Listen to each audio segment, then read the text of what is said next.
দেশের বিভিন্ন বিশ্ববিদ্যালয়ের ক্যাম্পাস, বিশেষ করে রাজধানী ঢাকায় কোটা সংস্কার আন্দোলন করা শিক্ষার্থীদের উপর হামলা চালায় ছাত্রলীগ। যারা মৃত্যুবরণ করেছে তাদের আত্মার মাগফিরাত কামনা করছি। পরিবারের সদস্যদের প্রতি গভীর সমবেদনা জানাচ্ছি। প্রিয় দেশবাসী, আজকে অত্যন্ত বেদনা ভারাক্রান্ত মন নিয়ে আপনাদের সামনে উপস্থিত হয়েছি। দর্শক শ্রোতা, বর্তমান দেশের পরিস্থিতি আপনারা সবাই জানেন যে কোটা সংস্কার আন্দোলন করছে সাধারণ শিক্ষার্থীরা, আর সেখানেই হচ্ছে রণক্ষেত্র। দর্শক শ্রোতা, ইতিমধ্যে কিন্তু অনেক শিক্ষার্থী আহত এবং নিহতও হয়েছে। দর্শক শ্রোতা, এ নিয়ে কিন্তু কোনো পদক্ষেপ নিচ্ছেন না প্রধানমন্ত্রী, এবং অনেকেই বলছেন যে প্রধানমন্ত্রী নাকি তার ক্ষমতা ছেড়ে দিবেন। দর্শক শ্রোতা, আসলে কি হতে যাচ্ছে এবং কি হবে বর্তমান পরিস্থিতি নিয়ে এবং বর্তমান রাজনৈতিক অঙ্গনের সর্বশেষ আপডেটগুলো আমরা জানবো, যার কারণে সম্পূর্ণ ভিডিওটা না টেনে দেখতে চেষ্টা করবেন এবং এই দিক অবশেষে মুখ খুলেন ব্যারিস্টার সুমন। দর্শক, আজকে ভিডিও খুবই ইম্পর্টেন্ট একটি ভিডিও, যার কারণে সম্পূর্ণ ভিডিও না টেনে দেখবেন। তো কথা না বলে চলুন আমরা ভিডিও মূল আলোচনা চলে যাই। ভিডিও মূল আলোচনা চলে যাওয়ার আগে আপনার কাছে আমার ছোট করে একটি অনুরোধ, আপনাদের প্রত্যেক মুহূর্তের আপডেট পেয়ে যান তো অবশ্যই চ্যানেলটি সাবস্ক্রাইব করে দেবেন এবং পাশে থাকা বেল আইকনটি ক্লিক করে দেবেন, তাহলে প্রত্যেক মুহূর্তের আপডেটটি সবার আগে পৌঁছাবে আপনার কাছে। দর্শক, কথা না বলে চলুন আমরা আসলে ঘটনাগুলো বিস্তারিত দেখে আসি।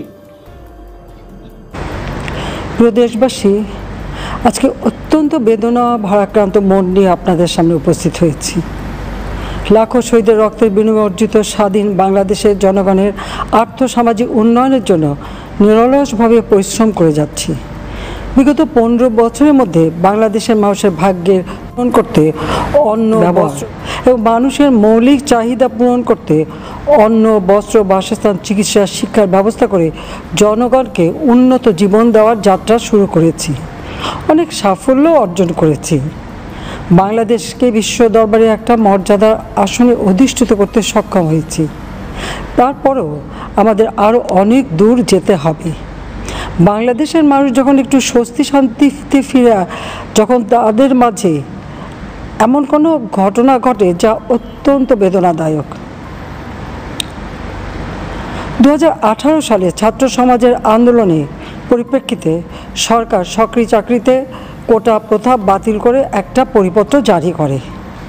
পরবর্তীকালে মুক্তিযোদ্ধাদের পক্ষ থেকে কোটা বহাল রাখার পক্ষে উচ্চ আদালত 2018 সালে জারি করা সরকারের পরিপত্র বাতিল করে দেয়।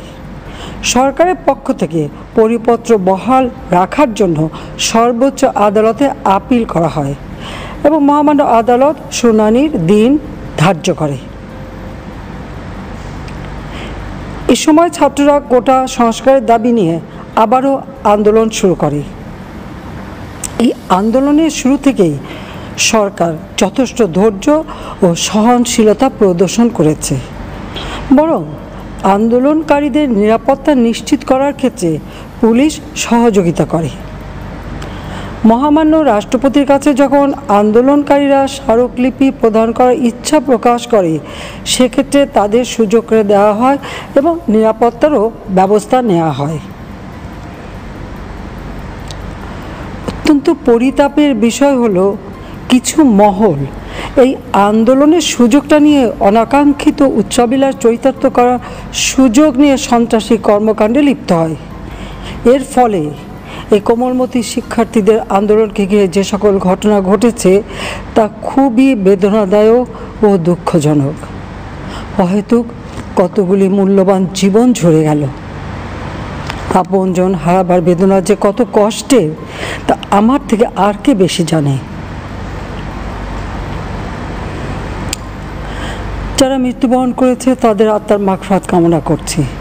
পরিবারের সদস্যদের প্রতি গভীর সমবেদনা জানাচ্ছি। আমি প্রতিটি হত্যাকাণ্ডের নিন্দা জানাই। যে সকল ঘটনা ঘটেছে তা কখনোই কাম্য ছিল না। চট্টগ্রামে সন্ত্রাসীরা বহুতল ভবনের ছাদ থেকে ছাত্রদের হত্যার উদ্দেশ্যে নির্মমভাবে নিচে ছুঁড়ে ফেলে দিয়েছে। অনেক ছাত্রের হাত পায়ের রগ কেটে দেয়, তাদের উপর লাঠি পেটা ও ধারালো অস্ত্র দ্বারা আঘাত করে। একজন মৃত্যুবরণ করেছে, অনেকে মৃত্যুর সাথে পাঞ্জা লড়ছে। ঢাকা, রংপুর এবং রাজশাহী বিশ্ববিদ্যালয়ের উপাচার্যের বাসভবন ও ছাত্রছাত্রীদের আবাসিক হলে অগ্নিসংযোগ ও ভাঙচুর করা হয়। সাধারণ পথচারী, দোকানিদের আক্রমণ, এমনকি রোগীবাহী অ্যাম্বুলেন্স চলাচলে বাধা প্রদান করা হয়। মেয়েদের হলে ছাত্রীদের উপর আক্রমণ করা হয়েছে এবং লাঞ্ছিত করা হচ্ছে। আবাসিক হলে প্রবোজদের হুমকি দেওয়া হয় এবং আক্রমণ করা হয়েছে। শিক্ষকদের উপর চড়াও হয়ে তাদের গায়ে হাত তোলা হয়েছে। আমি বিশ্বাস করি যারা কোটা সংস্কার আন্দোলনে জড়িত তাদের সাথে এই সকল সন্ত্রাসীদের কোনো সম্পর্ক নেই, বরং সন্ত্রাসীরা এদের মধ্যে ঢুকে সংঘাত ও নৈরাজ্যকর পরিস্থিতির সৃষ্টি করছে। এই ধরনের ঘটনার সঙ্গে যারা জড়িত তাদের চিহ্নিত করে উপযুক্ত শাস্তির ব্যবস্থা করা হবে। যারা হত্যাকাণ্ডের শিকার হয়েছে তাদের পরিবারের জন্য জীবন জীবিকা নির্বাহের ক্ষেত্রে যে সহযোগিতা দরকার তা আমি করব। আমি দ্ব্যর্থহীনভাবে ঘোষণা করছি, যারা হত্যাকাণ্ড, লুটপাট ও সন্ত্রাসী কর্মকাণ্ড চালিয়েছে, এরা যেই হোক না কেন, তারা যেন উপযুক্ত শাস্তি পায় সে ব্যবস্থা নেওয়া হবে। আমি আরও ঘোষণা করছি, হত্যাকাণ্ড সহ যে সকল অনভিপ্রেত ঘটনা ঘটেছে সুষ্ঠু ও ন্যায় বিচারের স্বার্থে সে সকল বিষয়ে বিচার বিভাগীয় তদন্ত করা হবে। কাদের উস্কানিতে সংঘর্ষের সূত্রপাত হলো, কারা কোন উদ্দেশ্যে দেশকে একটি অরাজক পরিস্থিতির দিকে ঠেলে দিল তা তদন্ত করে বের করা হবে। আমি আন্দোলনরত কোমলমতি ছাত্রছাত্রীদের নিরাপত্তা নিয়ে অত্যন্ত উদ্বিগ্ন। এই সন্ত্রাসীরা যে কোনো সময় সংঘাতের পরিবেশ তৈরি করে তাদের ক্ষতি সাধন করতে পারে। তাই শিক্ষার্থীদের পিতা মাতা, অভিভাবক এবং শিক্ষকদের প্রতি আমার আবেদন, তারা যেন তাদের সন্তানদের নিরাপত্তার বিষয়ে সজাগ থাকেন। একই সাথে সকল শিক্ষা প্রতিষ্ঠানের ছাত্রছাত্রীদের নিরাপত্তার বিষয়টি বিশেষভাবে নজর রাখেন। সরকার হাইকোর্টের রায়ের বিরুদ্ধে সর্বোচ্চ আদালতে আপিল করেছে।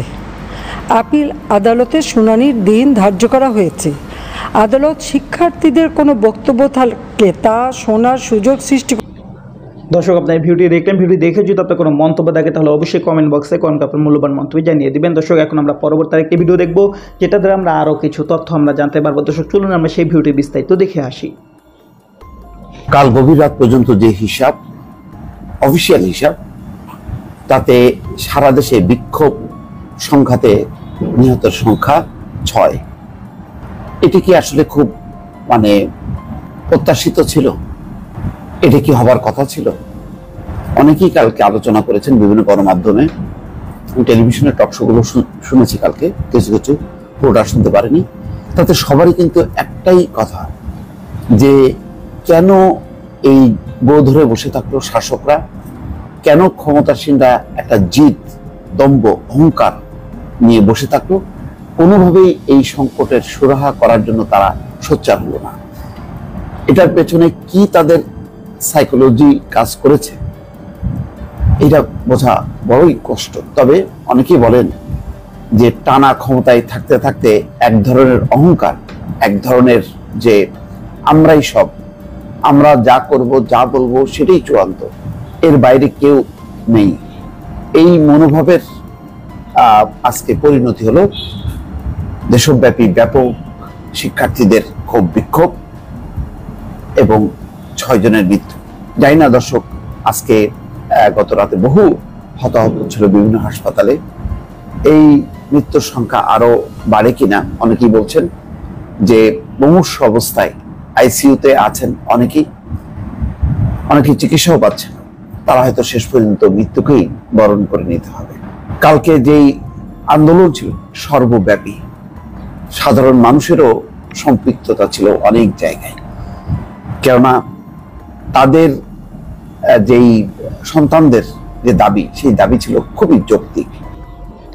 তো দর্শক, আপনার সম্পূর্ণ ভিডিও দেখলেন। সম্পূর্ণ ভিডিও দেখে যদি আপনার কোনো মন্তব্য থাকে তাহলে অবশ্যই কমেন্ট বক্সে আপনার মূল্যবান মন্তব্য জানিয়ে দেবেন। দর্শক, কথা বলতে বলতে আমরা ভিডিও শেষ পর চলে এসেছি।